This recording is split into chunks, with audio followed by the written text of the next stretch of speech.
Hello and welcome back to the studio where we paint away the stress of everyday life here in Wales. And today I wanted to do something with clouds, and I was going to give you a lot of information, as much as I could, on acrylic paint during this lesson. But without further ado, don't forget to click the subscribe button and the notification bell, because a lot of people are not being notified by my videos. Make sure you go into your settings, click the notification bell. Make sure you go into your phone and click notifications on there as well, so you'll get uploads from me every single week. So without further ado, let's have a look at the palette and see what colours I'm going to be using today. So as you can see, I've got quite a range of colours there today. I got some Mars Black, some burnt umber, some titanium white, some Prussian blue, some ultramarine blue, some mid-red and mid-yellow, and a selection of brushes, and a couple of my own made paints, a medium mix. So let's have a little closer look at those. As I said, I've got my medium mix, which I use all the time. That's available on the website www.clive5art.co.uk, along with brushes and paints as well. Go and check them out. I'm in the middle of making some more paints at the moment, so they should be readily available now. In 2020, and it's June, just in case you're watching this in 2035. So I'm not going to go into all the medium mix and that today, but I've got a bit of warm black, or I call it Mars Black, but it's a warm black in my paint range. I got some mid yellow there as well, and these are all handmade by Pigments, and some French ultramarine blue as well. So they're sitting on the palette along with a couple of other colours, and just a selection of brushes. Really, I will go through these in detail as I do every single painting. So without further ado, let's have a look at what we're going to be painting on today. So again, I've got a canvas panel. This is a pressed cardboard with canvas on it, and this is available at Winsor & Newton. There are other suppliers out there as well. This is for general use with oils, including water mixable oils and acrylic and alkyd colours. So it's very versatile. It's pre-primed, not gessoed. In other words, there's a primer put on there and it's ready to be gessoed, which is a painting surface that we need to put on in order to make our life easier. That's the only reason we use gesso, is to just make our life easier. If you want to struggle, don't use gesso. That's my advice. Okay, so what are we going to be doing today? I thought we would be looking at the sky today. Maybe because I really want to go on plane and go on my holidays and I can't. So I thought we would do something like up in the sky. The other thing I'm going to be doing today is going through a colour wheel. I want to talk about complementary colours. What colours work well together? You know, say a red and a green. Did they sit well? And what other ways can we get to make these colours look really nice and work together and is pleasing to the eye on the canvas that we're going to be painting on? So I'll just put that over there, and let's just get straight in. Get my medium mix. I'm going to get some white like this. This is just ordinary titanium white, a bit some ultramarine blue just on the tip of the brush like that, and let's just go straight in. Now I have put a gesso on my canvas. As you know, that's what I do every single time, and all I did was added a little bit of ultramarine blue into the gesso just to give it a tone, because I don't like painting directly onto a white. And I'm going to pick up a bit of Prussian blue and some ultramarine blue together. There we are, just to darken that sky a little bit like this. I'll talk a little bit more about the colours I'm using in a second. Now, when we think about acrylic paints, what we have got is a plastic paint, because oil paints are pigments mixed with oils. Watercolors are pigments mixed with what they call it, I can't think of the name of it. Oh, it'll come to me. And then we've got watercolors, which we can mix, not mix with water. We don't use water to mix with them. We use water to thin them down. There's binders in paints, like acrylic has got a resin binder to it. I'm just going to try and darken this sky up a bit like this. So you've got a pigment and you've got a resin. The resin keeps the particles from just drying out and flaking off your painting surface. There you go. It's gum arabic, that's what it was. It's gum arabic with watercolor. So you've got the pigment, same pigment as you would use in oils, same pigment as you would use in acrylic, but watercolor is mixed with gum arabic. And gum arabic, again, very, very similar type of thing. What it does is it binds to the pigment and stops it from drying out and flaking away. So that's basically all paint is. Now, we tend to overuse water with acrylics, and water is not a medium. It's a solvent. So if you want to thin down your paint, you're better off using a medium mix like this, or some other mediums. You've got gloss or matte mediums. But the more times you use water into the paint, the more you thin it. And I keep going on and on and on and on and on about this. It's a question I get asked a lot, and no matter how many times I seem to recommend people don't use water as a medium. It's a solvent. It thins down your paint. It's just like watercolor.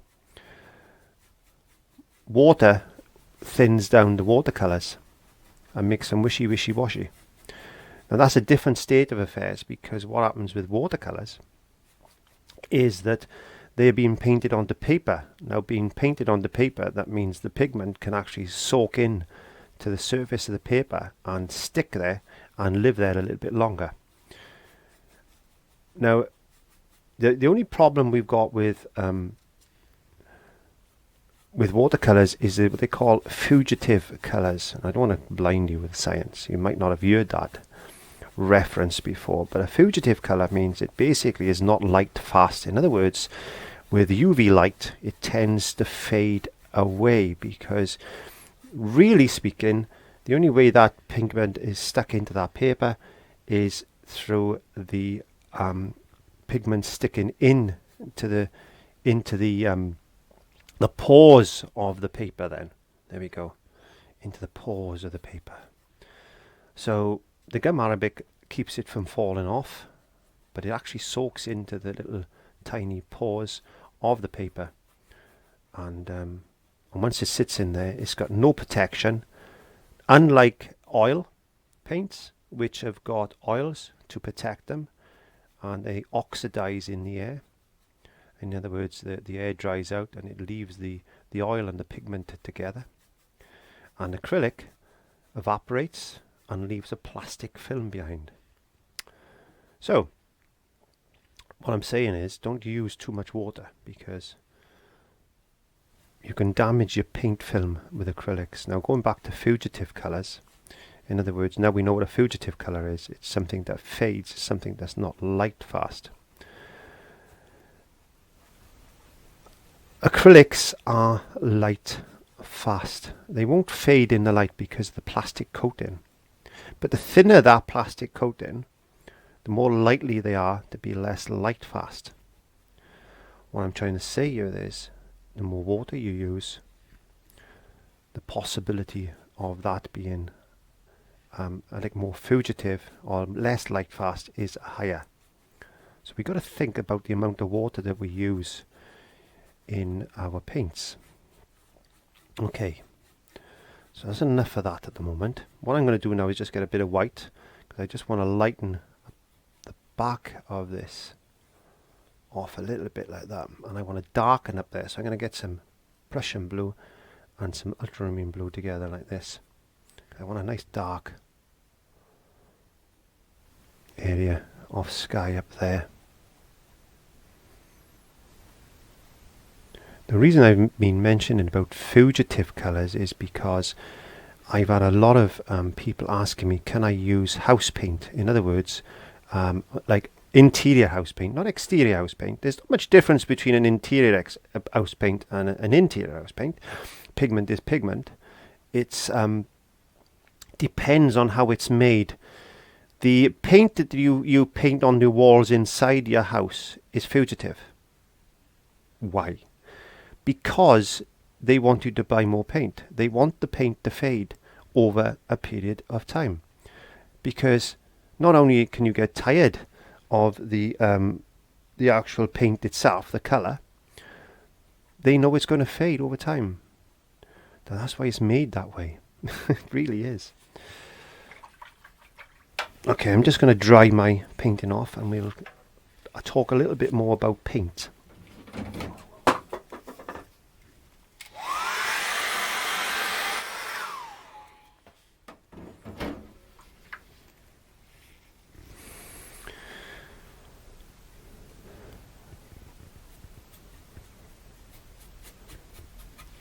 Now it's not what I've done there is I've dried the paint in, and now I've just gone in with a little bit of ultramarine blue and white to put another layer on, because I wanted to darken that sky a little bit, because basically it was just mixing and blending with the other colour. So this is just another layer that we need to put on top now. So I'm just going to play around with this a little bit. So we paint in the sky. Let's get a bit more white, because I want this nice little glow there.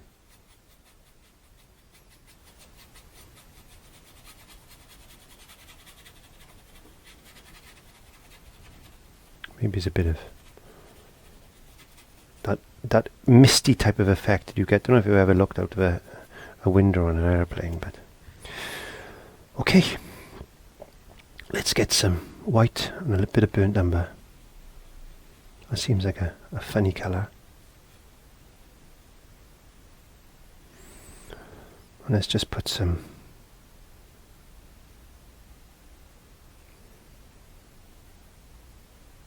I don't know if you noticed, when you add white and burnt umber together, it goes like an orangey colour. There's just a little tint. I've got a bit of blue on my brush. You can't see it so much, but it's just a little tint of like an orange colour about it. So this is what we want. We want that. We want to build up some cloud into this sky now. It's just a shadow. Just put some cloud in, like this. This is just a dirty colour that we want to put in. Let's have a look at our colour wheel, because we did mention about colour. So as we look at our colour wheel, we can see there's blue there. Now what really sits well with blue is a colour either side. So you've got a blue violet or a blue green. In other words, a blue purple or a blue green. And opposite that is an orange. You've got a yellow orange and a red orange. So any colour that's sitting opposite itself there or next to each other there work really well together. So if you've got a red and a green, anything around the violet and red will sit well together. Red orange will work together. Opposites then are the green and the yellow greens and the blue greens. So these work really well. And if you add green to red, it's going to dull it. It's going to dechromarize that colour. So if you want to darken the red or dechromarize it, make it a little bit greyer then, instead of adding some white and black to it, which you could do, which will make it a little bit mucky, add a little bit of green to it, and it actually knocks that back and dechromarizes it. Now if you want to see a little bit more about this colour wheel, I'll put some videos up into the iCards there for you to have a little look at, and give it a play around with it, see what you can come up with, and see if you can learn something about colour mixing. So what I'm doing is just going to put a few little marks in like this. All we're going to try and do is just represent some clouds floating in the sky. Don't forget, we're looking down from like an aeroplane or something. This is not a sky that you would see from the ground or whatever. This is from above looking down. So there's the sea and stuff down there. There we go. Makes it easier for you to see that. Okay, let's just put a bit of colour in.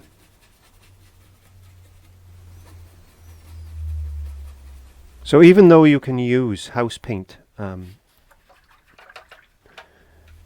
in paintings, and there's no reason why you can't use acrylic house paint, all you've got to be aware of is the fact that, so let's just go back to this green. What we're going to do is kind of put a little bit of pink into this sky, I think. What you've got to be aware of is that there was a famous artist that actually did a lot of forgeries back in the day, and John Myatt, and he used nothing but house paint, Dulux house paint in fact, to paint a lot of his paintings, and you can do it. It's just that they're not going to last. They're really not. I'm just going to put a bit of pink in here, just to warm, because we got such a cold painting at the moment. We just need to warm it up with a little bit of pink. I'm not saying you can't use it. What I'm saying is be prepared that it's not going to last. It's not going to be archival then. There we go. It won't last. It's just going to disappear and fade away, because it's just the way the paint is made. Unfortunately, it's a shame. Otherwise, we'd all be rushing out and buying Dulux paint. Or other paints. There's other companies out there that make paints. So I'm not singling one particular company out. It's just I use a lot of Dulux paint. So there you go. But a bit of blue in the sky, a bit of pink in the sky, in the blue sky. There we are. Just to warm it up, get that bit of warmth there. There we go. Yes, really nice. So if you want to practice and you don't want to spend a lot of money on paints, because tubes of paints like this can be expensive depending on the quality of paints. Mine are high pigmented, so they're very expensive as far as the pigment is concerned, but not as expensive as if you would buy these from a shop. So because I use very high pigment in my paints, so yeah, they're not the cheapest of paints, because you've got student quality paints and other pound shop paints and dollar store paints you can use, but they just have a lot of medium and water in them and very little pigment. And as you progress up the scale to a more professional paint, they last a lot longer, they flow easier, they're more malleable on your canvas. In fact, they're really superior once you get used to using professional type range of paints, highly pigmented paints. You won't go back, basically. And that's the difference. So let's just get some flecks of white now. This is just an off-white. It's not brilliant white at the moment. There you go.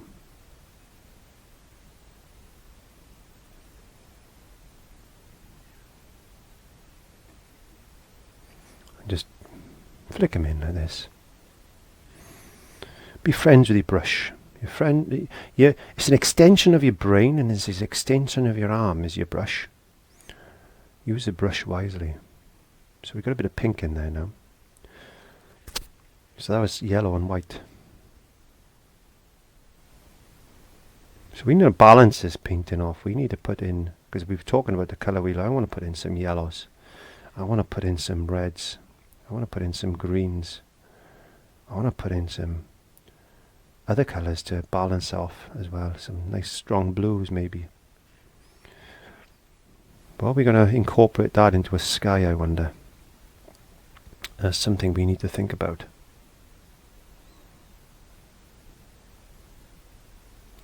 And just merge all this lovely cotton wool ball type of clouds together. Got a couple of stringy ones like this. Maybe they're very low in the sky. Just wash my brush very quickly. What I'm going to do is get some ultramarine blue. I'm going to really take that right down. Like this. With a lot of white. This ultramarine blue tends to be on the warm side. It just tends to be, oops, just knocked my camera. It tends to be on the warmer side. Tell you what we could do. Just for fun, I got a little bit of cerulean blue here. Now this is a green bias blue. Where the ultramarine blue is a red blue, this tends to be a little bit more green. So that's bordering on the red. This is bordering on the green. So if we add white to that, we'll have a different green altogether, a different blue altogether. You see, it's more on the green side. It's a lovely blue. This one is. There, just put a bit of that in there like this.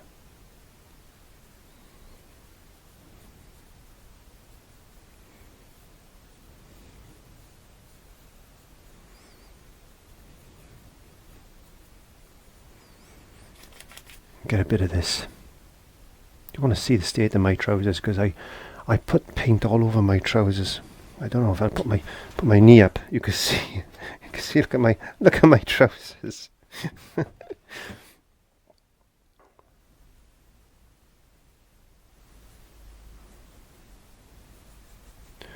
Let's just get a bit of that in there.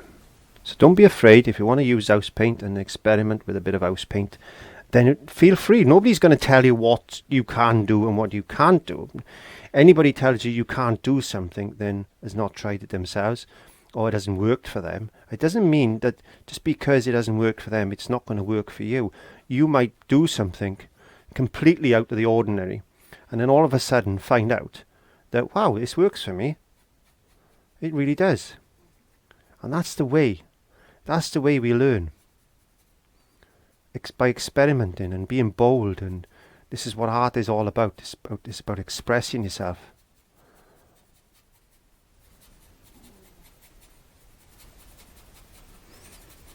And you heard Molly snoring over there. She's sleeping on my seat.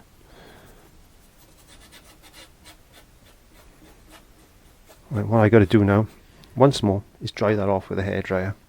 But we're getting the bones in place.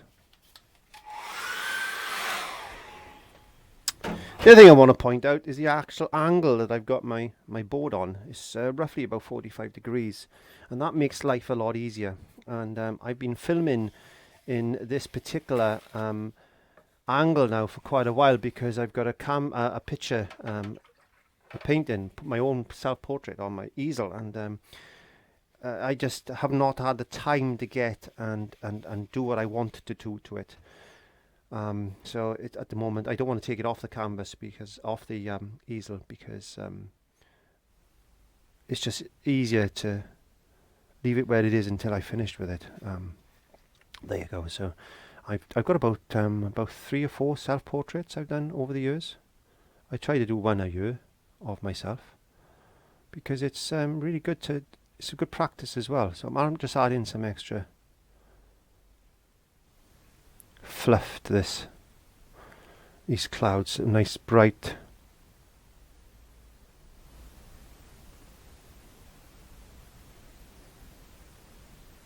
clouds like this. This highlights.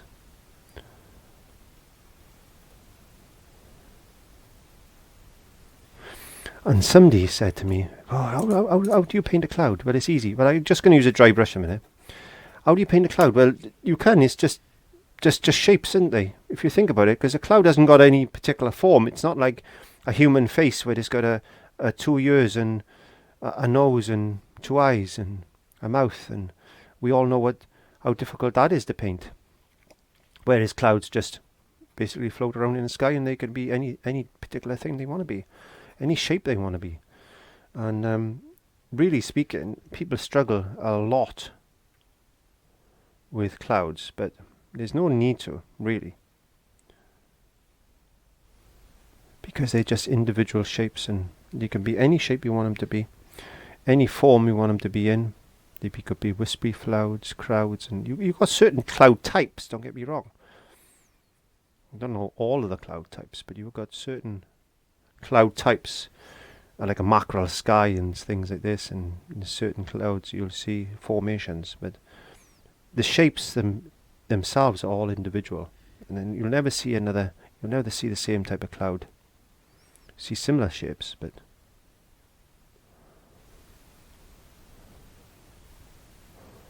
you know what I mean.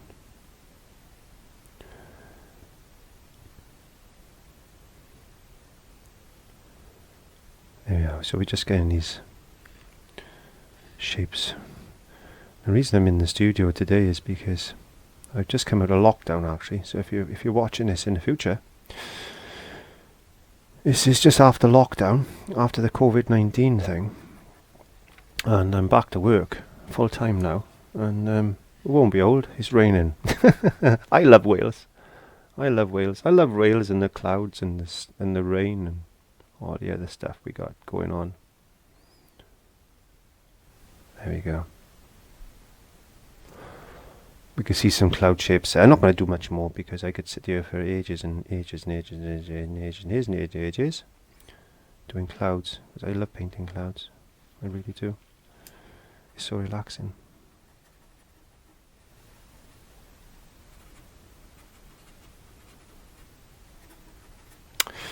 I think I'll leave it at that. I'm going to leave it at that for the moment. Now what we got to do is find some sort of focal point in this, and we want some sort of, let me think, we need colour. We need a lot of colour. We need a lot of colour. Yes, we need a lot of colours. But first of all, what I'm going to do, no, I think I'm just going to go straight in for it. I think I'm going to go straight in. I'm going to go straight in. I'm going to get a nice red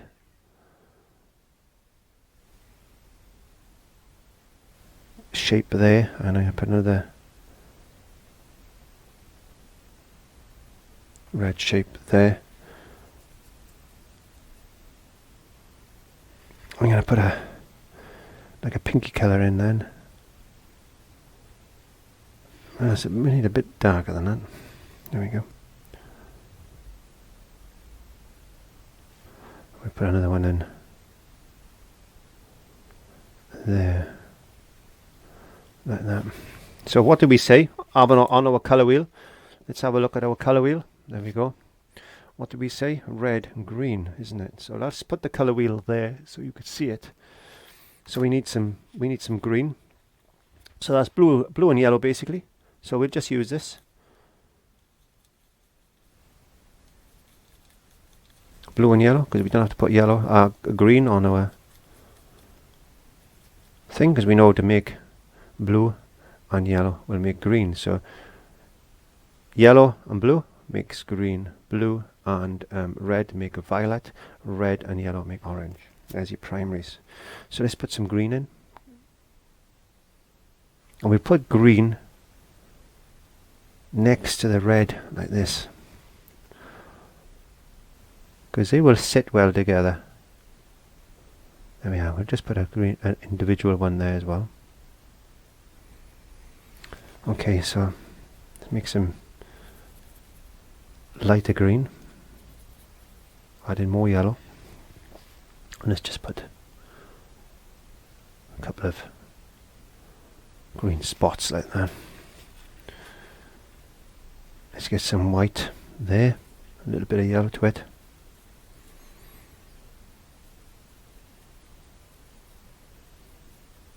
There we are. It's lovely, lovely, lovely.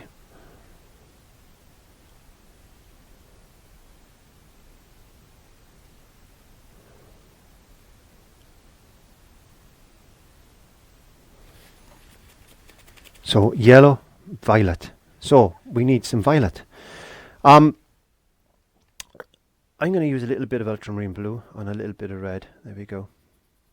That should make us a reasonable purple. So we want a nice tank purple. There we go. Let's put a bit more blue to it.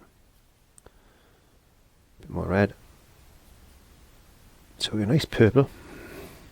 Because we got blue and red, is going to make the purple. So, and then that's going to complement the, because that's violet or purple, that's going to complement the yellow. And actually green makes the purple stand out even more, because I know that for a fact, because my wife has got green eyes and she wears purple eyeshadow, and it makes her eyes look absolutely beautiful, even though they are beautiful anyway, because she's my wife. And I gotta say that, otherwise she beat me up. So let's make a little bit of lighter purple. There we go. You can see it's a lovely violet, that is, look. Now if you use a different blue and a different red, you're going to get a different type of purple, so bear that in mind. So that's a green bias, this is a red biased. So red, because the red biased blue with red will work, it's going to be a warmer red purple, whereas that's going to be a green bias. So if you add green biased blue to a red, it's going to go dechromerized, it's going to be grayer, it's going to be dull back, because the green in the blue is going to dull back the red. It's a bit complicated, but you will get there. I'll show you what I mean in a second. Okay. So we got a green biased blue and a red. Now you should see that's a lot grayer. Let's add a bit of white to it. These lessons are not just about painting. You can see that's a totally different blue, purple to that one. So always remember, always try and work out what purples work well together, what blues work well, what biased they are. Okay, so let's get some white into this. So you're going to see that's going to sparkle that up. And as I said, if you want to see more about the colour wheel, then please pop along to the iCard that's on the screen, and you can see that lesson there.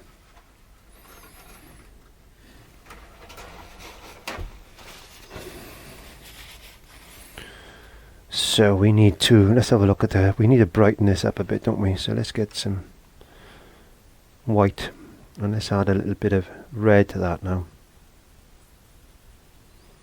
Get some yellow in there.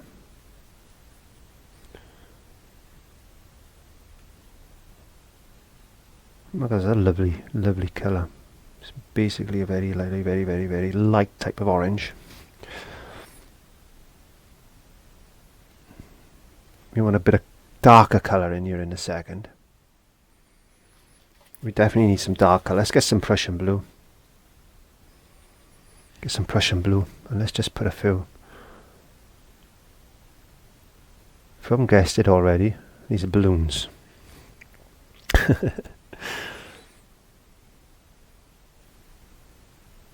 Sort of. And let's get some white now. There we are.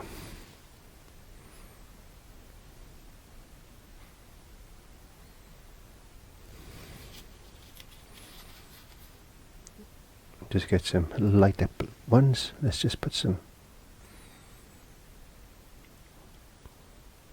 light colour in as well, just to balance this off. Let's get some pure white now, I think. Let's just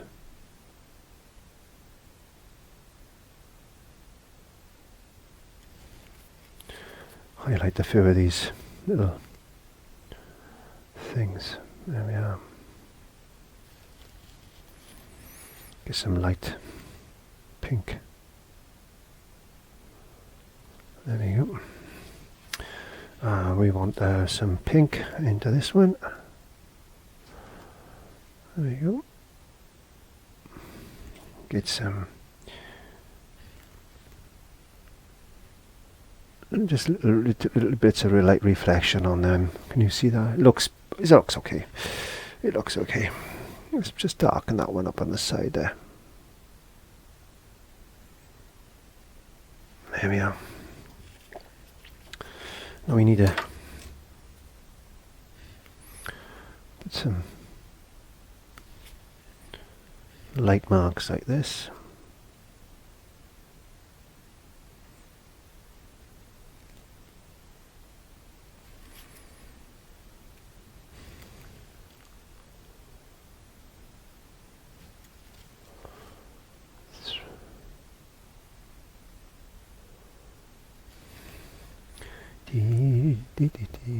Just get some little lines.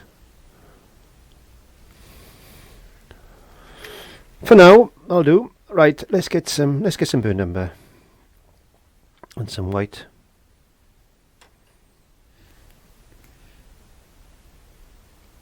A little bit of black maybe. Just grey that off. There we are. So I want to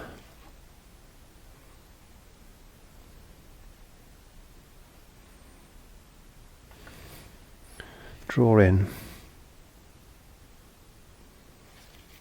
a lot of paint on our brush end.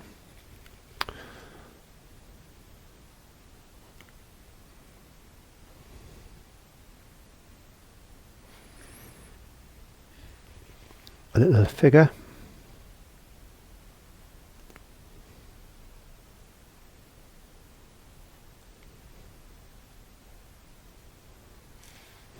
We'll get there.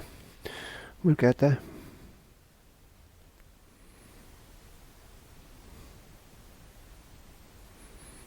We will get there.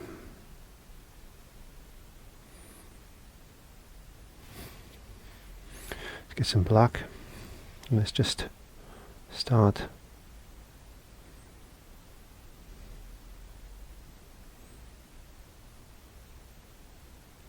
defining this shape.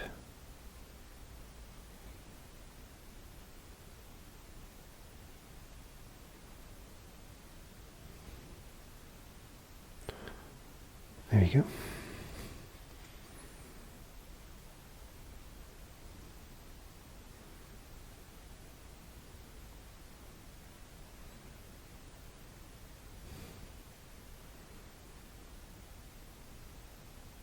It's time to learn with our friend Clive. So grab your have a good time. I love painting things like this. It makes me laugh.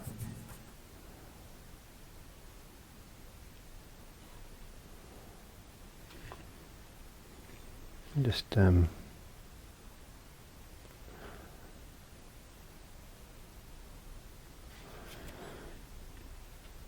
what colour should we let's do his trousers.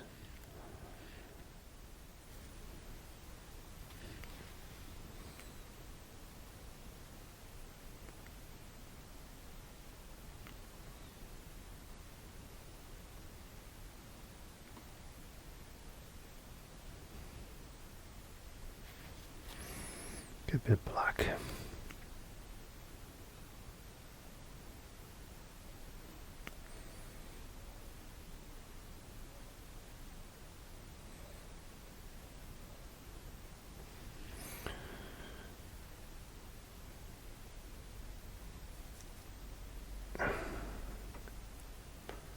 Nice grey.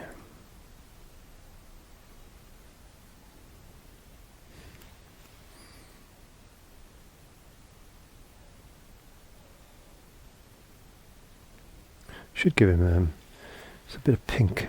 Let's get a bit of pink on his hand there like that.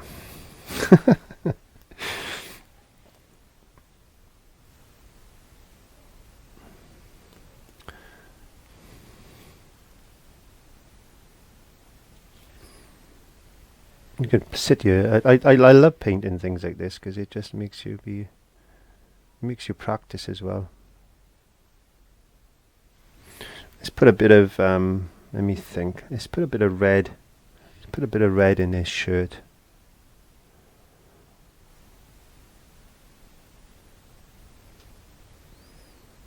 Like that.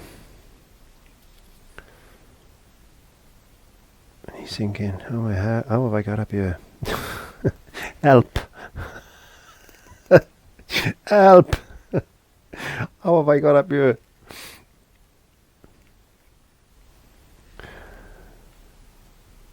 Bit of fun.